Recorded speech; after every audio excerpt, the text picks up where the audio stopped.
জাকাত ইসলামের মূল 5টি স্তম্ভের একটি, যার কথা পবিত্র কোরআন মাজিদে নামাজের পর সবচেয়ে বেশি 32 বার উল্লেখ করা হয়েছে।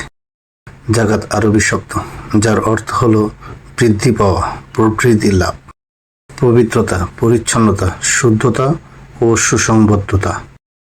ইসলামী অর্থনীতির পরিভাষা ঋণ ও যাবতীয় আবশ্যিক ব্যয়ের পর বছরান্তে যদি কমপক্ষে 7.5 ভরি স্বর্ণ অথবা 52 তলা রৌপ্য কিংবা তার সমপরিমাণ অর্থ সম্পদ থাকে, তবে সেই সম্পদের শতকরা 2.5 ভাগ আল্লাহর নির্দেশিত পথে প্রদান করাকে জাকাত বলা হয়। হিজরি দ্বিতীয় বর্ষে অর্থাৎ 624 খ্রিস্টাব্দ থেকে ইসলামে জাকাতকে বাধ্যতামূলক করা হয়। জাকাত দেওয়ার জন্য কিছু শর্ত রয়েছে, যেই শর্তগুলো পূর্ণ হলে প্রত্যেক মুসলিম নরনারীর উপর জাকাত ফরজ হয়ে যায়। এখন আমরা ক্রমান্বয়ে সেই সব শর্তসমূহ নিয়ে আলোচনা করব। 1. মুসলিম হওয়া। জাকাত কেবল মুসলিমদের উপর ফরজ, অন্য ধর্মাবলম্বীদের উপর জাকাত ফরজ নয়। 2. বয়স। জাকাত দেওয়ার জন্য প্রাপ্তবয়স্ক হতে হবে, অর্থাৎ বয়স 18 বছর বা তার বেশি হতে হবে। ছোটদের উপর জাকাত ফরজ নয়। 3. নিসাব পরিমাণ সম্পদের মালিকানা। জাকাত দেওয়ার জন্য যে সম্পদ থাকতে হবে তার পরিমাণ নির্ধারিত, এই পরিমাণকে নিসাব বলা হয়। বর্তমানে স্বর্ণ বা রৌপ্যের ভিত্তিতে এটি নির্ধারণ করা হয়।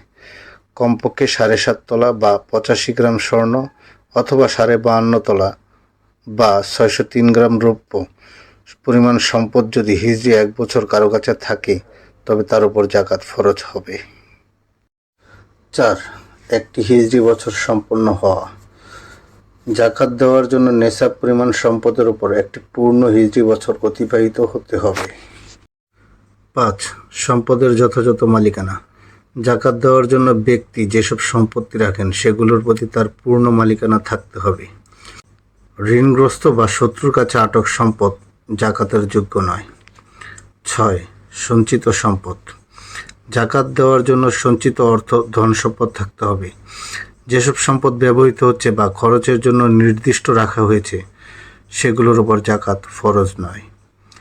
7. মানসিক স্বাভাবিক অবস্থা। জাকাত দেওয়ার জন্য ব্যক্তিকে মানসিকভাবে স্বাভাবিক হতে হবে, অর্থাৎ উন্মাদ বা অসুস্থ হলে তার উপর জাকাত ফরজ নয়। 8. সম্পদের প্রকার। জাকাত সাধারণত স্বর্ণ, রৌপ্য, নগদ টাকা, ব্যবসায়ের লাভ, কৃষি ফসল, পশু, গরু বা অন্য কোনো সম্পত্তির উপর নির্ভর করে। এই শর্তগুলো পূর্ণ হলে একজন মুসলিমের উপর জাকাত ফরজ হয়ে যায়।